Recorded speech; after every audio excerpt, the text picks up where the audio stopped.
ఒకసారిగా విజిట్ చేస్తున్నట్టయితే ఖచ్చితంగా సబ్స్క్రైబ్ చేసుకోండి. ఎందుకంటే ఈ ఛానల్ ఉన్నదే గ్రూప్ 2 గ్రూప్ 3 ఆల్ కాంపిటేటివ్ ఆస్పిరెంట్స్కు కొంత సలహాలు సజెషన్లు ఇవ్వడానికి కోసం జెన్యూన్గా ఉన్నటువంటి ఇన్ఫోనే ఇస్తాం. ఇక ఎవరికైనా కాదు అనిపిస్తే, ఏమైనా మేము చెప్పేటటువంటి వాటిలో లోపాలు ఉన్నాయనిపిస్తే డెఫినెట్లీ మీ సలహాల రూపంలో కింద మీ యొక్క అభిప్రాయం తెలియజేసే ప్రయత్నం చేయండి. బాగుంటే మాత్రం అందరికీ షేర్ చేసే ప్రయత్నం చేయండి. విషయంలోకి వస్తే జోనల్ వ్యవస్థ ఏ మేరకు ఇప్పుడున్నటువంటి నోటిఫికేషన్ భర్తీ చేయడానికి అడ్డంకిగా పరిణమించిందనే విషయాన్ని పరిశీలిస్తే ఆల్రెడీ ఉన్నటువంటి జోనల్ వ్యవస్థ సరిపోతుంది.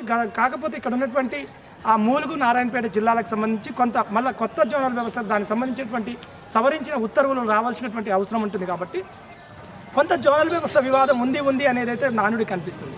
అయితే దాంట్లో భాగంగా దీనికి పాత జోనల్ వ్యవస్థ ఏదైతే మనం ఉన్నటువంటి 7 జోన్లు 2 మల్టీ జోన్లు ఉన్నాయో ఈ 7 జోన్ల వ్యవస్థ 2 మల్టీ జోన్ల వ్యవస్థ ప్రకారం ఉన్నటువంటి పోస్టులు అయితే భర్తీ చేసుకోవచ్చు.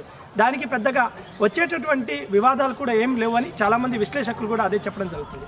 ఇక ఉన్నటువంటి మరొక విషయం వచ్చేస్తే గ్రూప్ 3 లాంటి పోస్టులని స్టేట్ క్యాడర్ పోస్టులు కదా ఎలా భర్తీ చేస్తారనే చాలామంది కామెంట్స్ రూపంలో అడగడం జరుగుతుంది. అయితే ఇక్కడ ఉన్నటువంటి హెచ్ఓడి పోస్టులకు కానీ సెక్రటేరియట్ లాంటి పోస్టులకు కానీ కొన్ని అటానమస్ బాడీస్లో ఉన్నటువంటి పోస్టులకు కానీ వీటిని ఎలాగో రాష్ట్రపతి ఉత్తర్వుల్లో చేర్చలేదు కాబట్టి వీటికి జోనల్ వ్యవస్థతో ఎలాంటి సంబంధం లేదు. వాటిని సపరేట్గా స్టేట్ క్యాడర్ పోస్టుల రూపంలో భర్తీ చేసుకునే వెసులుబాటు ఉంది. సో దానికి వచ్చేటటువంటి ఎలాంటి వివాదం కూడా లేదు.